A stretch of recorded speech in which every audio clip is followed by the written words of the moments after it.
Hello, world. I'm Nicole. And I'm Bella, and this is the Grand Bruno Hall podcast. And today our guest is Hattie. So if you'd like to tell us about yourself. Yeah, so my name's Hattie O Hara, and I am the Assistant Director of Service Learning and Community Partnerships at Birmingham Southern. So I know that part of that position falls into Bonner Leaders and directing Bonner Leaders along with Kristen. I feel like a lot of people on campus don't know what Bonner Leaders is. Usually when I say I'm in Bonner, they're like, just that.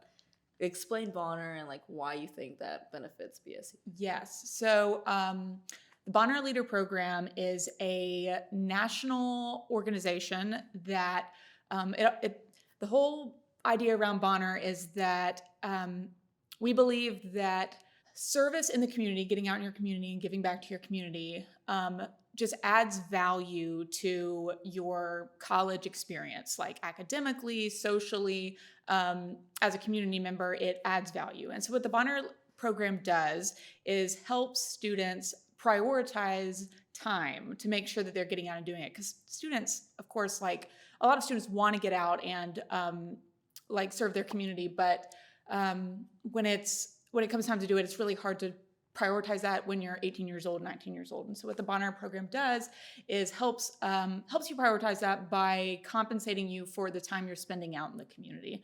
And then another way that we add value to that experience is by adding tools to students' tool belts, through weekly training, so that every time they go back out into the community, they are better volunteers, and over time adding more and more capacities to the organizations that they're working with.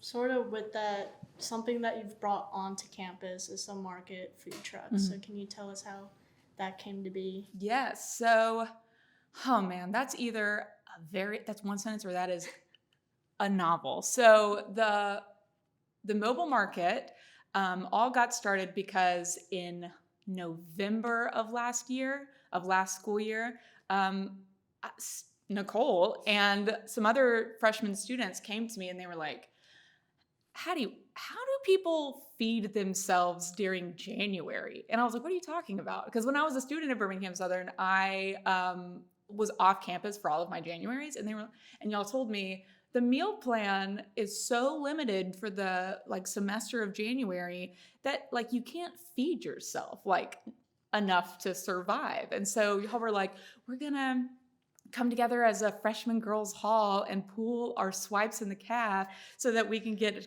a to-go box with enough food that we're going to split this many ways and blah, blah, blah. And that's how we're going to last the month. And I was like, this is crazy. What on earth is going on right now? So I did the math, and it turns out that with the number of swipes you got 20 swipes. And so that works out that you can feed yourself less than one time per day for the month, which is great. And then if you divide all the other meals by the $100 of Panther Bucks that you also get during January, it breaks down to you get $1.72 per day to feed yourself with Panther Bucks in the month of January, which, if you're familiar with the C-store, you cannot feed yourself for $1.72, and it won't be nutritious. And so you're making a lot of assumptions as an institution when that is your solution to having people feed themselves, because all of a sudden you're making assumptions that everybody is able to pay out of pocket for an entire month of meals. And there were all sorts of issues that came along with that, because there's such a diversity of students on BSU's campus, and I think that's what makes us really strong. And so when it comes time to feed yourself for the month of January, a lot of people were left in the dust, so they didn't have that expendable income. And so for last January, the very, very quick solution, because you brought that to my attention in November, was that I was like, okay, well, we need to get food to students in 2 months. How are we going to do that? So we put together this little tiny discussion panel thing, thought group, whatever, brainstorm session. And we came up with the e-term free food market. And I should put my watch on mute. So sorry. I have a group text that will be blowing this whole time. So we came up with the idea of the e-term free food market, and what that was in about 72 hours, I raised $4,000 from different places on campus. And so every Sunday or Monday, I would go spend $1,000 because there were 4 weeks in January. I would go spend $1,000 on food at like Sam's and Walmart and Publix. And then I would go put it in the free space we have next to the calf, and then it would be open. And the beauty of that was that no one ever manned it. There was no staff person ever manning it. It was never closed. You could go at 3 a.m. There was no limit on what you could take, all that. And it was all honor system, and it worked great, honestly. And we did that for 4 weeks, and it was way too much work for one person, but it worked, and students got food and whatever.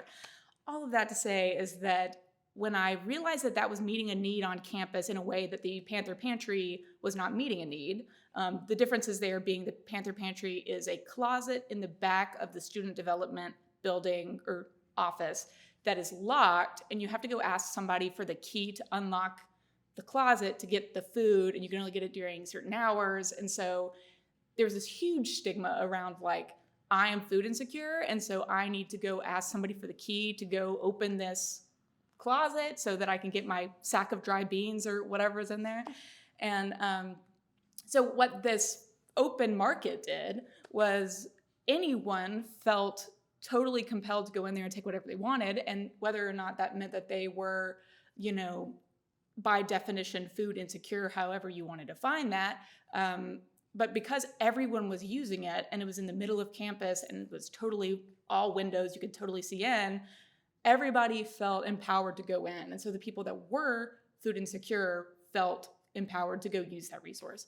And so I wanted to take that same idea and transfer it into something year round. And so I applied for a grant and got the grant to bring on UAB's mobile market. And so what that is a redesigned trailer that has all sorts of produce, vegetables, fruits, meat, dairy, a refrigerated section, a freezer section, all in the back of this trailer. And it gets taken to like food insecure communities all over Birmingham, but I wanted it to come to Birmingham Southern's campus, and I wanted it to be totally free. And there was no limits on what you could take and whatever. So that's what the grant funds. It pays for the food to come every month, and students can take whatever they want. There's no limits. There's no signing up. There's no, check your bag at the end. It's just totally free for students. So that's been a real passion project of mine, and I've been really excited about the way it's turned out. And yeah. Is that something that even when you were a student on campus, do you think that you could have benefited from something like that? Yes, because, and even for me, I'm going to admit my privilege here that I was the kind of college student that was afraid to check my bank account.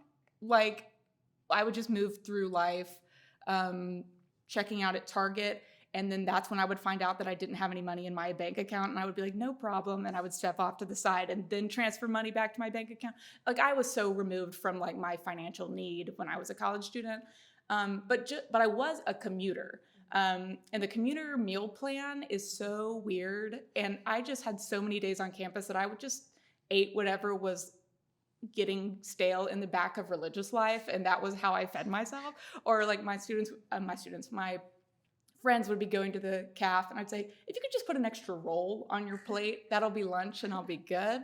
And so I think having one more opportunity to get food that is also not, there's no qualification. You don't have to sit through a lecture to get the food. You don't have to sit through this panel to get dinner. You don't have to take this class to get free pizza at the end. It's you're a person, and so you deserve food, and so here it is, and it's free, and take as much as you want. And that idea of abundance has been what's been driving this whole thing, especially because there's been so many times in the planning of this where things have gone wrong, financially, and at every crossroads the decision has been, do we somehow cap it? Do we somehow limit the amount of food students can take? Do we somehow put a price on how much students can take, whatever? And every time I have to go back to no, the idea here was abundance. It was you deserve as much as you want, period, no matter who you are. And so it's been working around trying to get back to that idea. And so far we've been able to keep it going.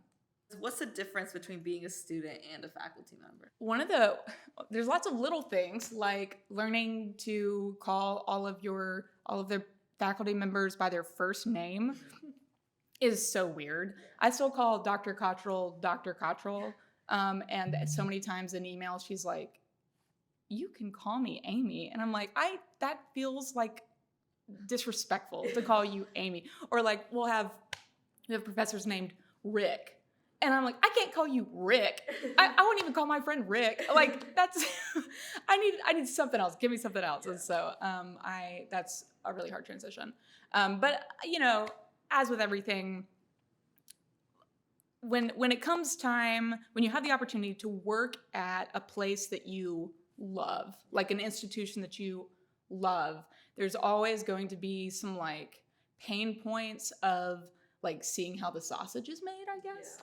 Yeah. Like I grew up going to this summer camp that is tattooed on my body and was like the love of my life forever and ever, still is in a lot of ways. And then you like start working there as staff, like during the summer, and you're like, oh, like I see the role that like leadership plays in my workplace. And I like seeing an organization from the perspective of staff is just a totally different perspective. Yeah.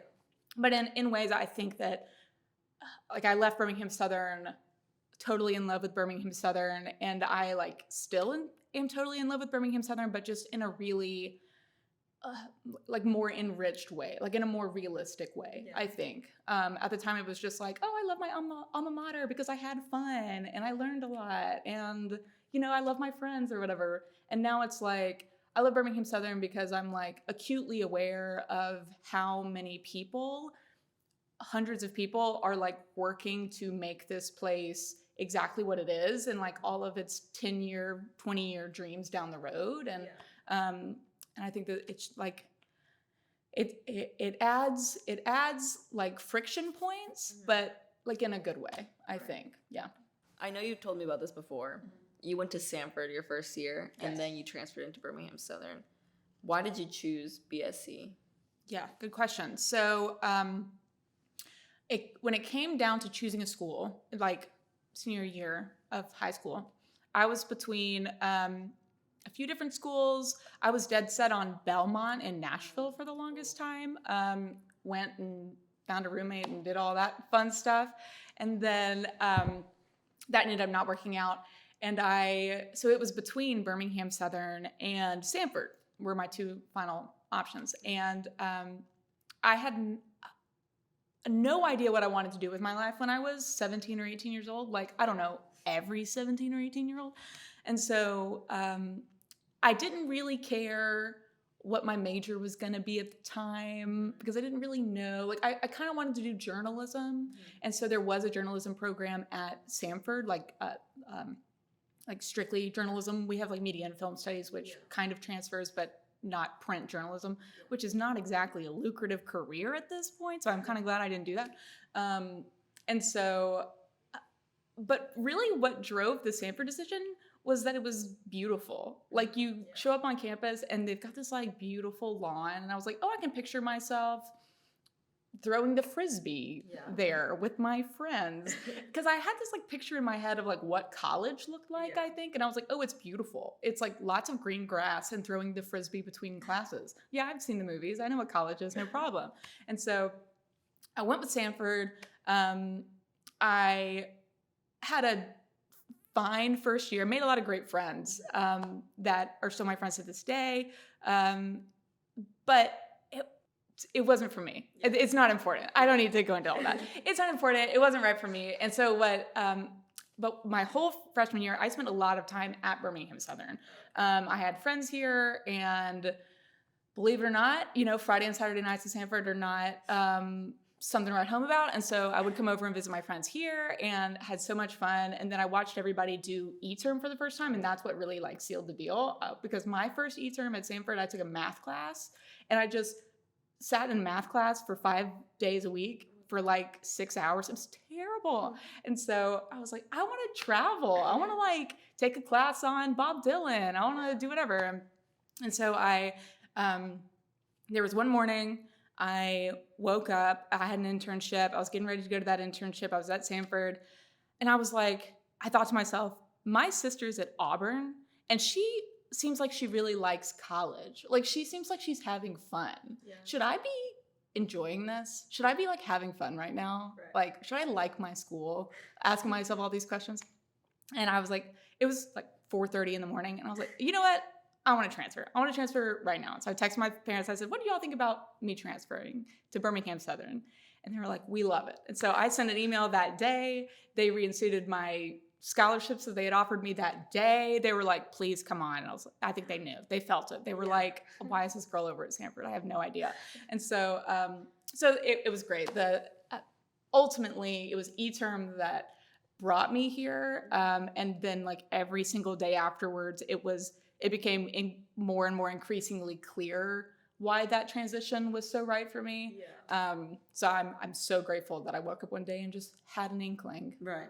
Of course. Because I think that E-term, I've heard about like 1 month semester type of deals at other schools, but I think at Birmingham Southern, like E-term can be literally whatever you want it to be. Yeah. Like it can be traveling, it could be internships, it can be something fun, it can be just a class. Yeah. And I think like the limits are very narrow. Like you can actually do anything, which I think is a great thing that adds on to Birmingham Southern. Absolutely. So sort of with that, like coming here, finding new interests, like what you really want to do, how did you find your major or figure out what you wanted to do? Yeah.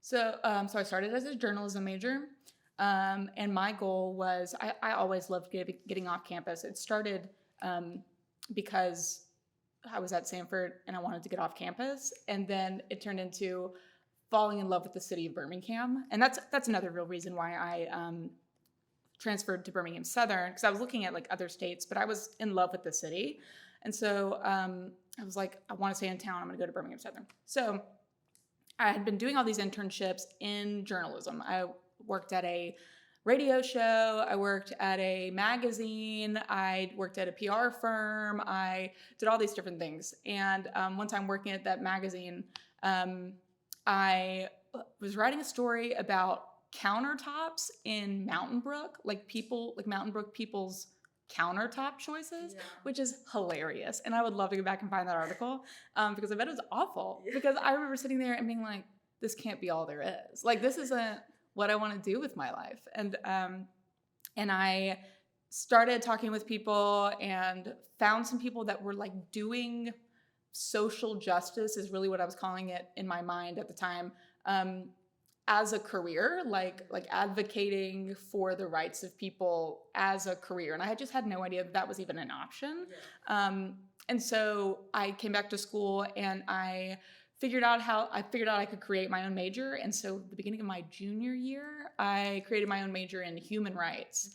Mm-hmm. And it was 3-pronged. It was social justice. It was political science, urban environmental science, and sociology.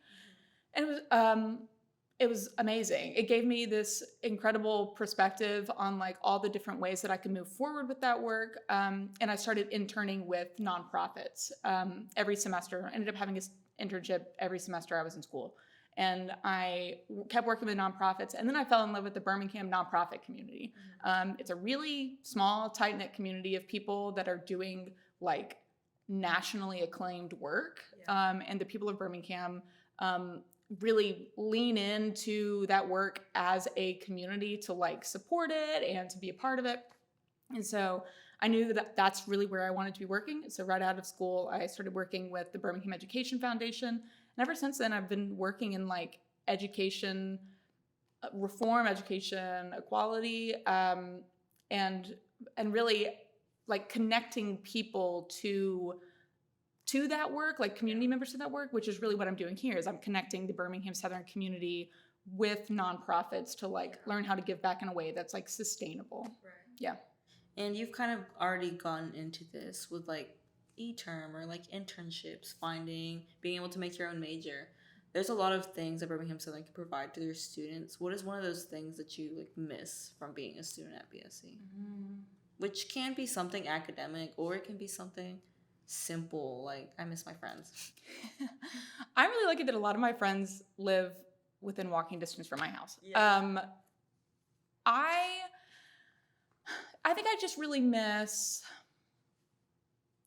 well, things like e-term, like being able to say, here is something that I'm interested in right now at this moment, and I want to pursue this in a short-term but defined way. Like, I have organized this idea. I know what I want to get out of it. I have faculty members that are supporting me and keeping me accountable.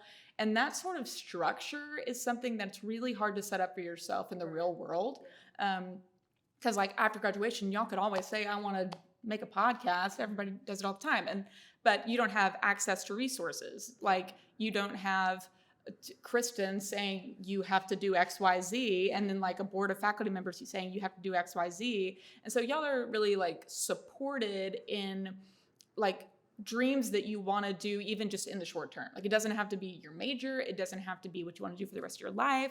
But Birmingham Southern really supports students like trying things out in like a sustainable way, which I think is hard to come by when you're an adult. Yeah.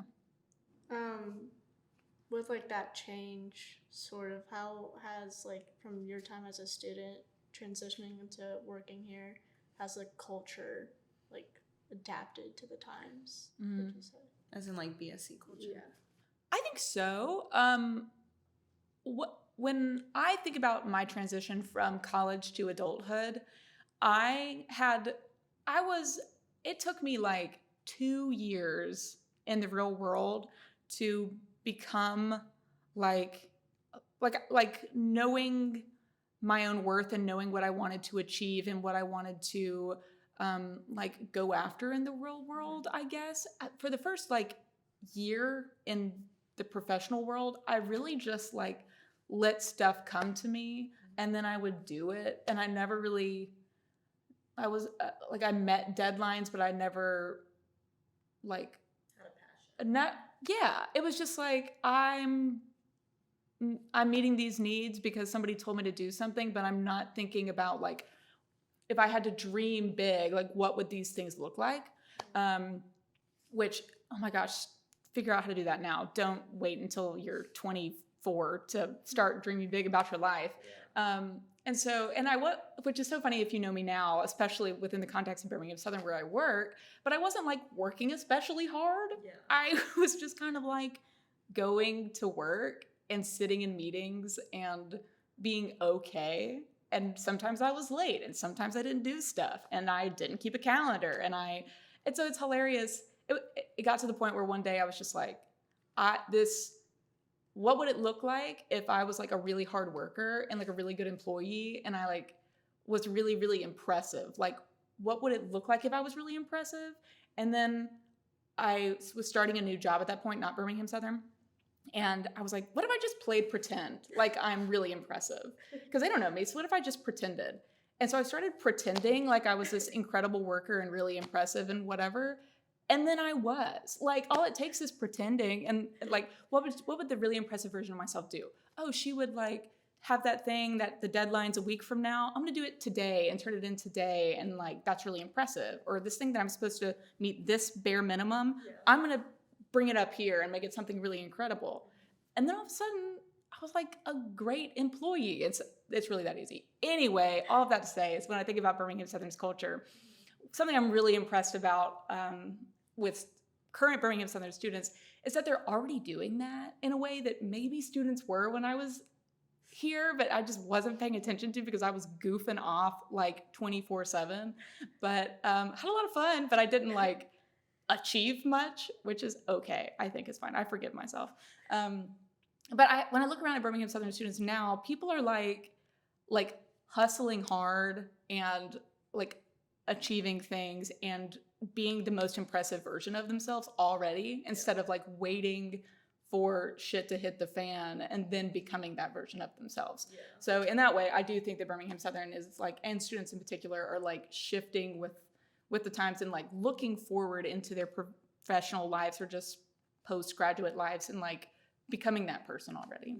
Yeah. And I think that was like one of the big culture shocks that I had when I came to BSc, because like in my high school, no one cared. Yeah. Like I was trying hard, but like no one cared. Yeah. And when I came here, I was like, oh, like by the end of my senior year of high school, I was like, I don't care anymore. Like I'm just gonna go with whatever is happening. I don't care. And then I come to BSC with that same mindset. I was like, I can't do that. Yeah. Like I can't do that. Everyone working for something bigger, I think motivates everyone else, which is a nice like environment. Because I feel like I've been to other college campuses where everyone's kind of just going about their lives, and I'm like, but you can be doing like a lot more. Yeah. Like, do you ever dream about like what's out there? But that's something about BSC that I do really love. Yeah, I feel like everyone's so competitive here, but in like a motivating, Yeah. good way. And I always joke that like everyone here thinks they're the main character. Yeah. And I feel like that is Birmingham Southern, like to keep that motivation and like grind to get to your goal. Yeah. I remember transferring from Sanford, and I coasted so hard for my year at Sanford, and I made A's and I didn't really try that hard, and I didn't really go to class because I was really unmotivated. And so when I got here, I remember telling somebody, oh, I'm like gonna have to study now. Like I'm gonna have to get to know my professors and work hard and actually write papers well. And like I didn't have to do any of that at Sanford. Like, and you come to Birmingham Southern and you're like, oh, this is rigorous in a way that I don't know if I was anticipating. And I'm really grateful for that because it did start me on the path of like adding rigor to my postgraduate life. Yeah. Of course. And you started to mention this about that transition between like graduating college and entering like the real world, I guess you can say. What are like pieces of advice that you give to those people like about to graduate, on their way into becoming a professional? How does that transition look like, and what should they expect? What do they need to know? Yeah, okay. So I have an answer to this, and I'm going to try so hard not to be preachy because I know I get preachy, especially about stuff that I'm like really passionate about. So sorry in advance. My biggest thing is that this is all around the idea of growth mindset. So I did not invent any of this. Go read the books about growth mindset. But so your potential, what you can do with your life, is not limited to your current skill set. So there's a really good chance that you and all college students picked your college major based on your current skill set, like what you were good at in high school. Like you liked arguing growing up, and so you're gonna go to law school, or you liked math, and so you're gonna go be an engineer, or you liked science, and so you're gonna go to med school, or your mom was a teacher, and so you're gonna go be a teacher. And it's all about like, where am I currently? Like in my 18-year-old, 19-year-old self, what am I good at naturally? And how can I make money from what I'm naturally good at? And I think you're not limited by that. That's like some stuff you're good at, but you're capable of like adding and building on your skill sets and adding anything. Even the things that like you're not a math person, you can learn math. Like you're not a science person, you can learn science. You're not a business person, you can learn business. Like you are not the exception to the fact that human beings are like created to take on information and take on skill sets. And so with that in mind, knowing that you can add anything to your skill set, you can learn anything, you can do anything. Like your paths forward are not limited by your current skill sets, with two caveats. The first caveat is nothing changes if you don't change. So you can't say, well, I want to go to med school and I've never taken a science class in my life, and I'm going to go apply to med school and they're going to let me in because I'm not limited by whatever, blah, blah, blah, because Hattie told me so. Like you have to set a plan to like change things about your life to make changes. Like if your life stays the same, if your life tomorrow is just exactly the same as it is today, and the next day and the next day and the next day, nothing's ever going to change. Nothing changes if nothing changes. And so you got to like put a plan in place to make dreams happen. And the second caveat is the idea of grit. So grit is just the idea that when you come up against failure in life or any boundary, any moment where you're like, this is hard, I'm stuck, I have failed. Grit is the muscle you use to get around it. So there's lots and lots and lots of people in the world. Everybody's going to fail at some point. Everybody's going to hit a roadblock. Most people are going to hit that failure and stop, or they're going to get to a place in their growth or adding a new skill to their skill set where it gets hard and they're going to stop. But there's a few people that are they're gritty and they're going to use that muscle and get around it. And that's how success happens. So like knowing in your mind that failure will happen. It's not like maybe one day I'll fail. Like failure will happen. You will hit hard blocks. But like if you can start using that muscle and train that muscle to meet a roadblock and then get to the other side, oh my gosh, that plus you can add any skill to your tool belt, you can literally do anything you want. Yeah. And so there's all these things that when you're in college, everything's based around kind of like your natural ability. But like this is the perfect time that like if you are terrible at, like I never took a business class when I was at Birmingham Southern. Now I'm like so excited by the idea of like entrepreneurship. And I so wish that I took business classes here, but I like wasn't a business person. And so I never took business classes, but it's something that I could learn. And this is just like, college is just the perfect time to like, go try something out, go like take a class, go like change your major, go like, I don't know. And as soon as you like learn those tenets, oh my gosh, when I learned that I was 23 or whatever and unemployed. And I was like, oh my gosh, I can do anything.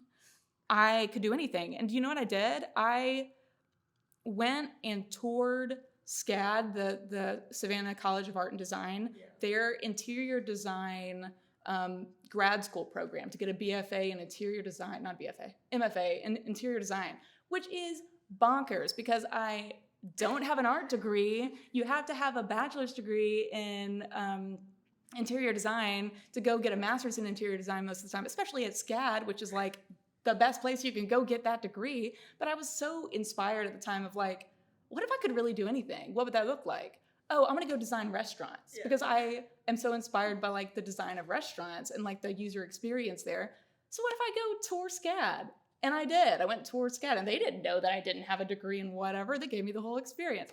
And did I pursue that? No. But like, that's okay. We're like, that's all life is like trying stuff on. And if I had gone on that tour and realized this is what I want to do, hell, I'd figure out a way to get in there. I don't know the path. Maybe it wasn't going to be SCAD, but I would have figured it out. So God, dream huge. Dream so big with your life, but you can't just dream. You've got to make a plan, but you deserve to make a plan. Like you deserve to make a big dream and then like put stuff on your calendar to like go do it. Oh my gosh. That's what I can tell you going into the real world. Don't take a back seat in your own life. Like go do something that you're like super psyched about. Yeah. Anyway. Sort of tying in with that and like dreams and goals and life always changing. Where do you think you'll be in 10 years? How old am I? I'm 27, 37. Oh my God. I'll be ancient. No, I won't be ancient. I'm laughing about my last answer because was that so preachy?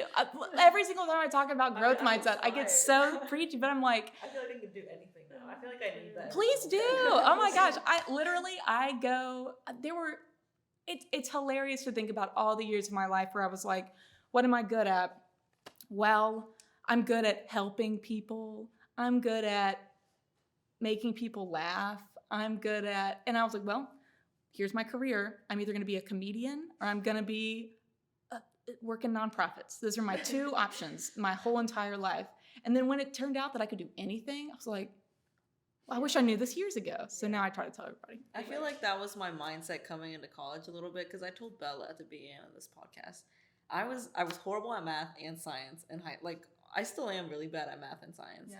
And so in high school, I was like, I'm not going to major in computer science. Like, that's stupid. I would never do that to myself. And now here I am, and I love it. And, like, I've learned to love math because of the professors. Like, it's not just math. It's, like, a greater world of, I guess, like, curiosity. Like, the way that Professor Cascio explained it. She was like, whenever people were making calculus, they were trying to find God. And I was like, you know what? I'm just going to have that mindset in this math class and try to find God, and we'll see how it comes out. You know what? I did good in the class. I passed, and I had fun. Yeah. And so I think that being able to branch out into like, I'm really bad at this probably, but I'm only bad because I tell myself that I'm bad. Like, I might not be the best, but I don't have to be the best. I can be pretty okay at it and still have fun. Yeah. And so I'm trying to get into that mindset more, but I think that is one of the best mindsets to have. Totally. As a staff member, I took an accounting class last summer, and it was totally online. So I actually just taught myself accounting for an entire summer, which is hilarious. And I took it for a grade, so I could have audited it, so it like didn't count on my transcript, but I wanted the accountability that it was going on my transcript forever.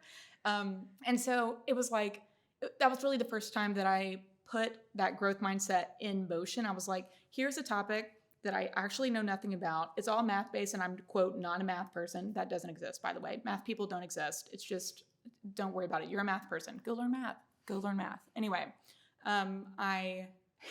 that's the thumbnail for this video, is Hattie going, go learn math.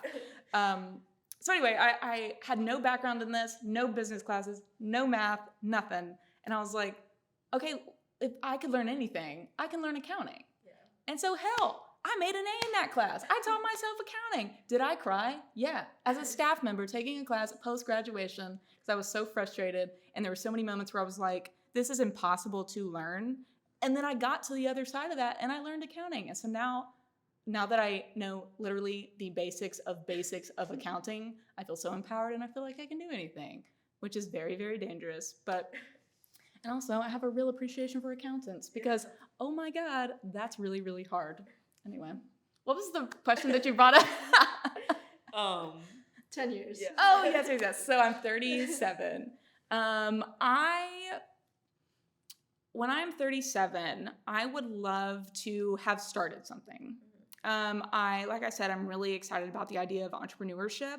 And I'm really excited about launching something of my own. And I'm really inspired by the city of Birmingham and doing that in the city of Birmingham. I think that Birmingham's a great city to get some of those things started. And so I see myself living in Birmingham. Hopefully at this point, I'm sitting here telling y'all, preaching y'all about all this stuff. And like, even me, myself, know that I want to get something started, but I'm so scared of like starting stuff. And so I talk the talk, and I cannot always walk the walk. Full clarity. And so I like to think that in 10 years I will have done that. I'd love to, I don't know. I play with the idea of going back to school. I play with the idea of going and getting like an MBA, because I could see the MBA being really beneficial to the nonprofit space. I'm really excited. So my nonprofit goal is nonprofit leadership. I'd love to be the executive director of a Birmingham nonprofit.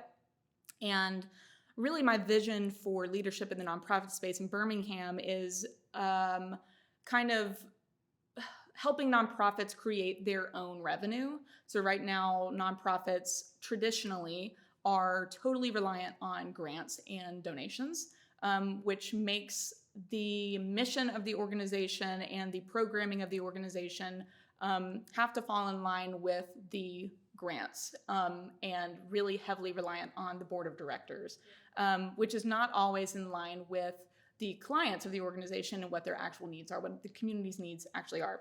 And that's not always the case, but sometimes it is.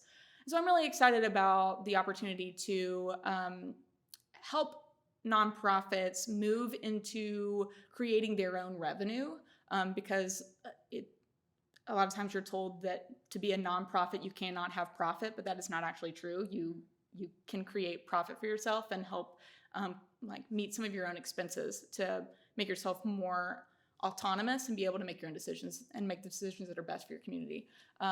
So I see myself doing that, being a nonprofit executive director, helping a organization move into the the revenue stream business. And then I see myself getting my own thing off the ground. And then something fun. Not just business, not just work. I love traveling. I'm gonna still be traveling then. I'd like to think I've made it to, never been to Asia, so maybe I'll make it to Asia then. Yeah. I'll say that. Yeah. Sounds like a good plan. Thank you. And then talking about like 10 years in the future, reflecting on the past, what do you think has been your proudest accomplishment so far? So I'll say I'll do professionally and not professionally because I tend to talk professionally, but y'all, there's so much more to life than just your job. Professionally, I'm going with the mobile market.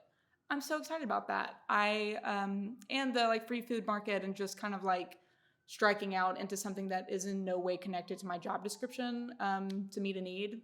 Food is something that really just hypes me up, like food access. And so anytime that I get to meet that need for people, I'll go with that. And then non-professionally, I feel like I'm like watching myself turn into a person that I trust more. Like when I was, 18, 19, 20, 21, 22 years old, if I had met me, I wouldn't have trusted me. Like I was like young and I was unreliable and I was super fun, but I wouldn't have hired me. I wouldn't have married me. I wouldn't have anything. Like I was an okay friend, not a great friend. And as time passes, I find myself like learning from my mistakes and like learning from things that were like really embarrassing or whatever. And I increasingly like trust the version of myself that I am today more and more. And I would hire me now. I would marry me now. I would whatever. And it makes life more enjoyable knowing that like I can trust the decisions that I'm making because I know that I'm making them from like a sound, responsible place. Where for a long, long time, my decision-making skills were piss poor. So I'm like really proud of that. It's not something that I can like point to like I can in the mobile market, but I'm proud of the character development. We're dynamic characters. We're evolving. Yeah. So this is the last question for this segment, and it's kind of like a broad question. At BSC, as a student, as a faculty, outside of the community, who has been like one of your most important mentors? Because I think that mentorship really helps with that kind of character development, finding a professional area, and overall just growth. Mm-hmm. Good question. Let me think.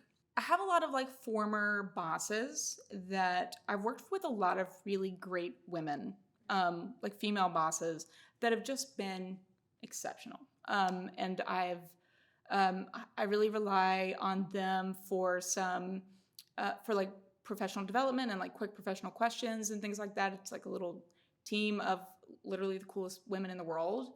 But I say all that to say that I've gotten really lucky that my husband is also a very good mentor.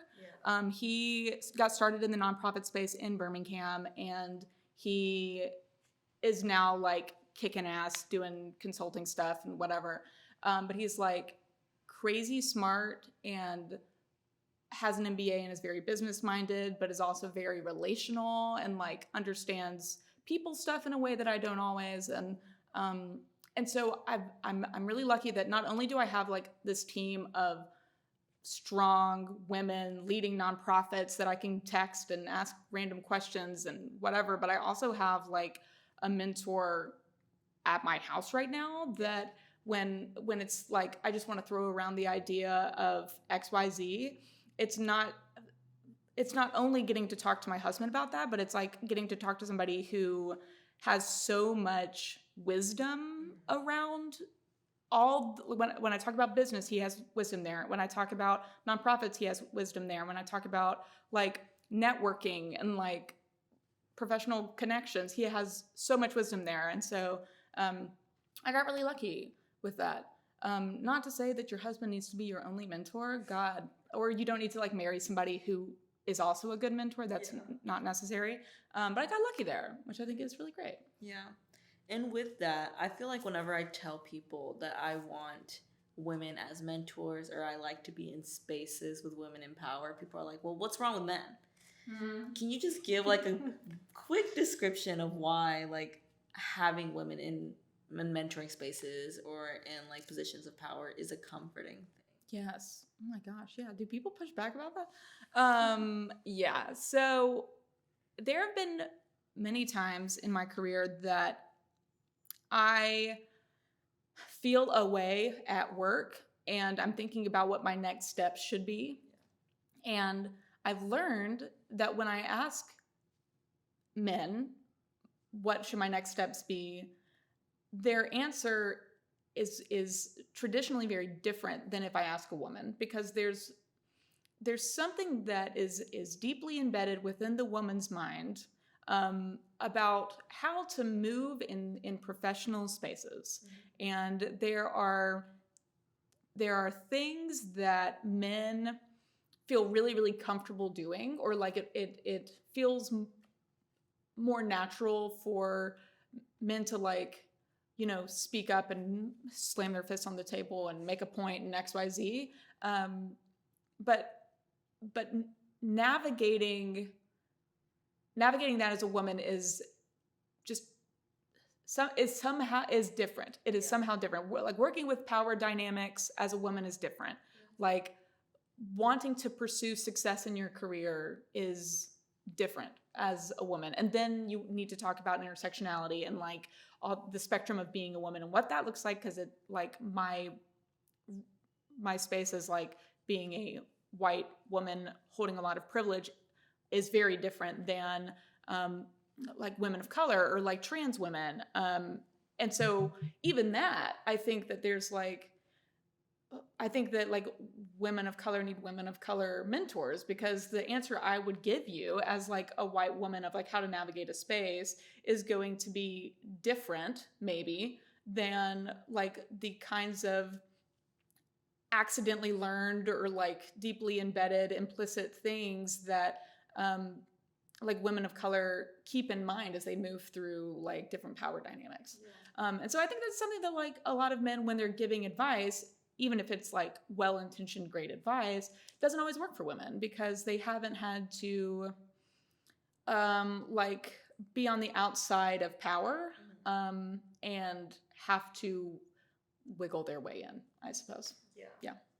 And then, like you said, like with professionalism, what are some tips going into professionalism? I feel like professionalism is very kind of outside looking in. Like you can't really like Google like how to be professional, you know? Like you can't plan to be professional. Yeah. It's just something that once you're in that setting, you pick up, oh, I shouldn't be doing this, or I should be doing this. Like what are just some overall like basic tips going into professionalism? Well, I think that there's one way to be a professional. First of all, this totally depends on your field. So I'm talking from my experience. If you work in a bank, I don't know.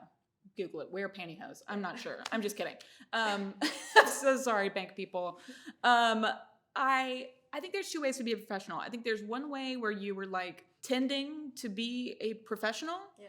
And then there's one way that you were like, I am Hattie O Hara, the professional, which doesn't make any sense. But so like Two different things. they're two different things. So if you just want to meet the baseline of being a professional, then yeah, you're going to need to buy a blouse and some slacks from Banana Republic. And you're going to need to buy ballet flats. Those are actually in style now.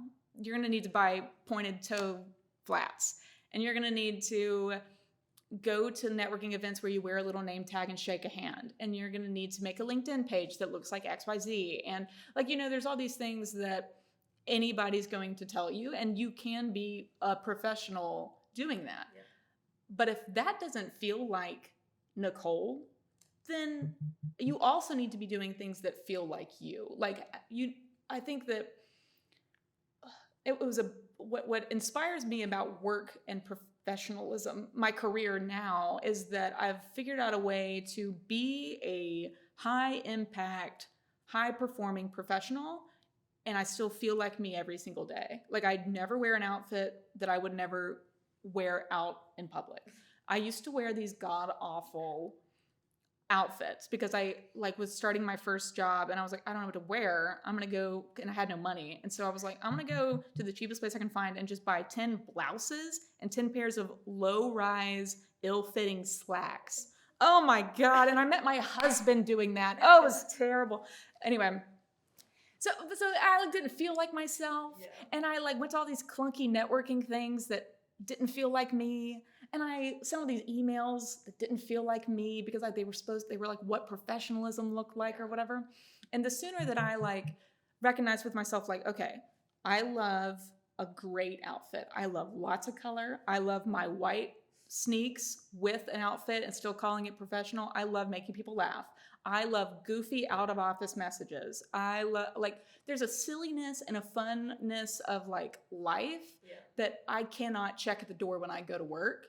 And so how do I incorporate that without also putting my professionalism on the line? And so that's been my biggest thing is like, I could tell you how to be professional and you're going to be wearing an outfit you hate and you're going to be like acting like a person who's not you.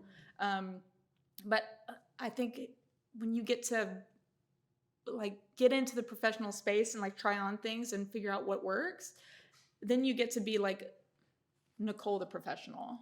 And then that's how you like make working sustainable and like make success sustainable.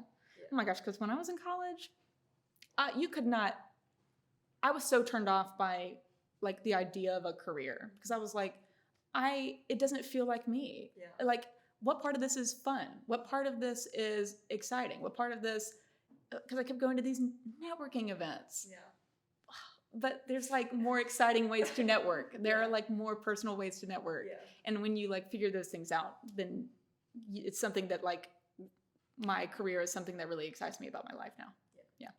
So what's something you've learned from Birmingham Southern that you don't think you would have learned anywhere else? For my 2 E-terms, I contracted both of those, much like you're doing right now. And I traveled for both of them. And so the first one was I created this road trip where I traveled from here to New Mexico and back, stopping along the way at urban farms. And because I'm, again, with the farmer thing, I'm very interested in food access, agriculture, sustainable agriculture, what that means for communities. And so I stopped at all these urban farms along the way and just talked to them and learned about their communities and what role these farms played in their lives. And our very first stop was in New Orleans.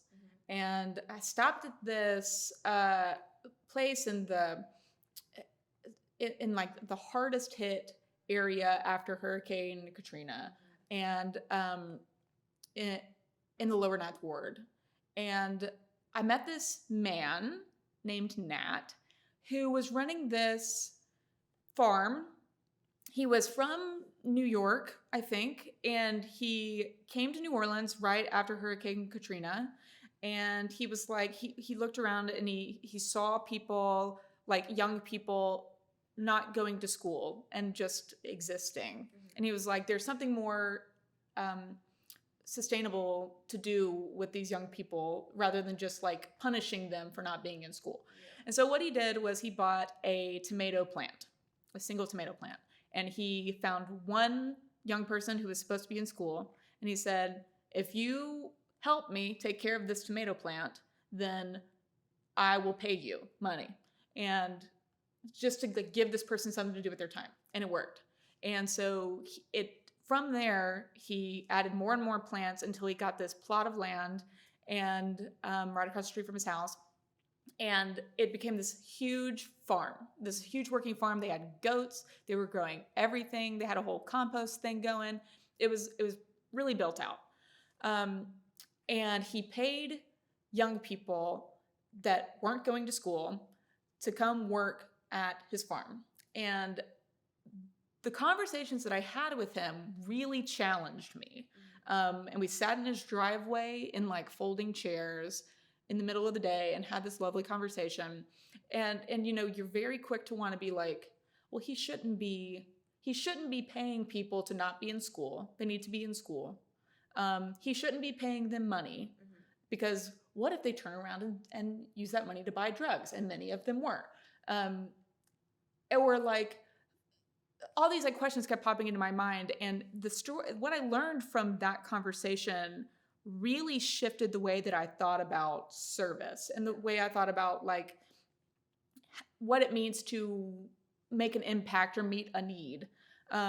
Because my like privileged white upper middle class brain was like, you can't just give these young people money. You don't know what they're using that for. You need to pay them with food. You need to pay them with gift cards. You need to pay them with whatever.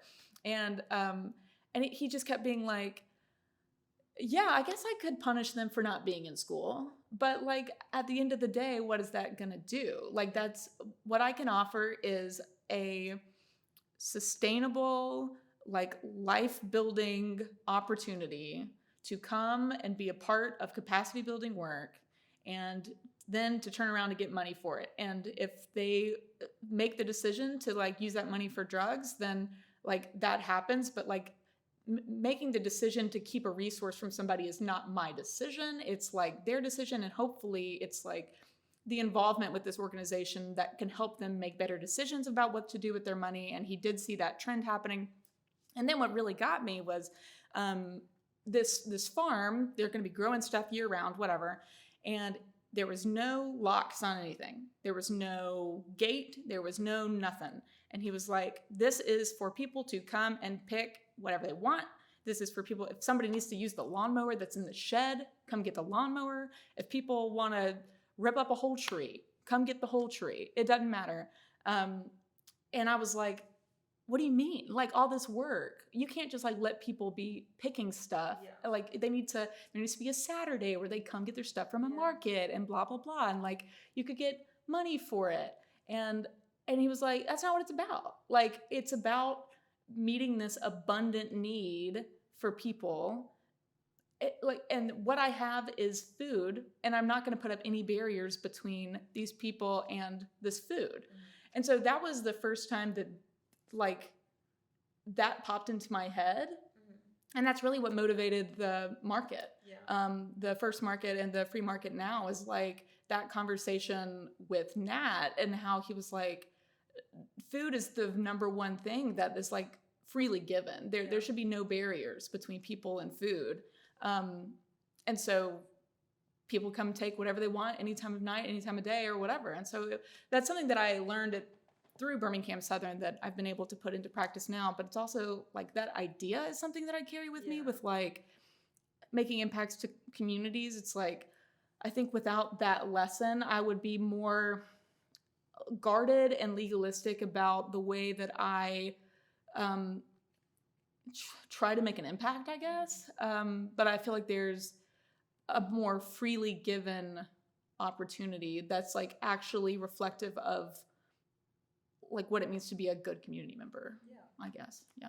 And this whole entire conversation, I feel like we've been talking a lot about the mentors or like just the benefits that we've gained at BSC. What are some of the connections that you made? It can be while you were a student, it can be while you were a faculty member that you made at BSC that you think will help you like throughout your career or throughout your life. I feel like now's a good time to talk about my friends. I truly, people have like different buckets of friends in their life, and I do to a degree. But the friends that I made at Birmingham Southern are my like A1 friends, that like it's the first true group of friends that like are there consistently to like cheer me on to the next thing. And it's nice we all have a background at Birmingham Southern because we're able to talk about like the same things. But it's been cool to watch that transition from like a college friendship to a professional friendship because we're all here working or a lot of us are here working in Birmingham. And so we're like able to root for each other from within the same context. And I'm able to like help connect people to new opportunities like across friends line, and they like bring new people in. And so when I think about like connections made at Birmingham Southern, I've learned so much about like what it means to be a good friend by being friends with the friends I have from Birmingham Southern, which it's really hard to just turn on how to be a good friend. You really have to learn by doing and by making mistakes. And I've made a lot of mistakes along the way, but I like have this group of friends that has allowed me to make mistakes and then have continued being my friend and like in like a really consistent way, which I think I'm really, really lucky about. Yeah. What are some long-term skills you've learned from being at BSC, whether it's a staff member or student? One of the skills that I've learned from being a staff member, I think, is how to recruit and communicate for events, programs, involvement in a way that's like effective to specific groups of people. So I've done a lot of just like community engagement, which just like reaching out to every single kind of person and saying, do you want to come to this thing? But with working at BSC, the community that I'm now engaging with is 18 to 22-year-olds at Birmingham Southern College, which has made it more challenging, but also easier because I've been able to like have to get to know 18 to 22-year-olds today at Birmingham Southern College and figuring out like what's the best way to communicate with this group and recruit from this group. And so that like flexing that muscle of like getting to know groups of people as individuals rather than just like a big clump of people is something that's really going to benefit me professionally, trying to think about Birmingham when I like move into a nonprofit one day and trying to engage Birmingham as a city, then it's like, well, now I can think about Birmingham as just like groups of individuals rather than just like every single person to ever exist, which makes the recruiting more tailored, I guess. And then we asked you to bring a special item. Can you show us your special item? So, kind of a weird special item. There were more normal things I could have brought, and I didn't. So what I've brought in this little baggie is my like little tiny color vision board for my house. So I've bought, my husband and I bought a house, our first house, I don't know, 9 months ago. And this has been the first time that I've like had real control over the design of my space, because like when you live in a rental, you don't really want to change anything. You don't want to paint or anything. You don't want to buy furniture just for that house. And then before that, it was like college dorms and I was moving once a year, and then childhood bedroom that I like didn't want to change or whatever. So all of a sudden I like have this like creative vision, getting to create this creative vision for my space, which I talked about interior design a little bit earlier. It's just been something that I've loved getting to witness as like from the outside. And so it's been very cool to be on the inside.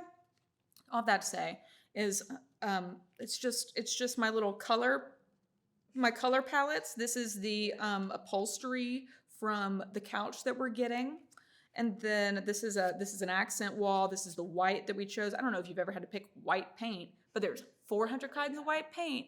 And you think, these are all fine, until you bring them home and you're like, some of these are really not fine. Some of these are hardly even white. This is a blue. This is our kitchen cabinet color. And then I bring around an earring because we have a lot of gold accents. And so I want to make sure all the colors look good with like brass or gold. And I've just like been finding so much like value in myself and like purpose in designing this house, which has been so funny because I really thought it was just going to be like picking colors and picking furniture. But really, I'm like so inspired by my house and like by choosing the exact right shade of green and like figuring out how I want guests to feel when they like move, their eyes move across the room. And I don't know, I've just really been loving to do it. So I was like, when I think about something that's reflective of who I am right now, this is what my brain looks like all the time, because I'm always thinking about this shade of green. And I'm like, what would look good with this shade of green? So anyway, yeah. Well, Hattie, thank you so much for coming. Thank you so much for talking to us. I feel like this was a conversation as college students that we needed to see, Mhm. that we needed to hear for our futures.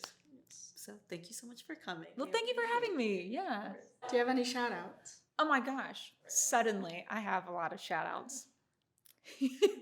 I would like to shout out my BSE friend group. Our group text is called Rage Sauce, which I don't remember the story behind. So shout out to Rage Sauce. And shout out to my sweet husband, Andrew, who I swear if you get to the end of this video, oh my gosh, it's going to be like an hour long. And I'll be so impressed if you make it to the end of this. And my sweet family, our group text is called the Six Pack, which is funny, which is an easier story to tell, but I'm not going to tell it. Anyway, shout out to my 3 groups: Rage Sauce, Six Pack, and my husband. Thank you so much for watching. Thank you. This has been the Grand Bruno Hall podcast. Tune in next time.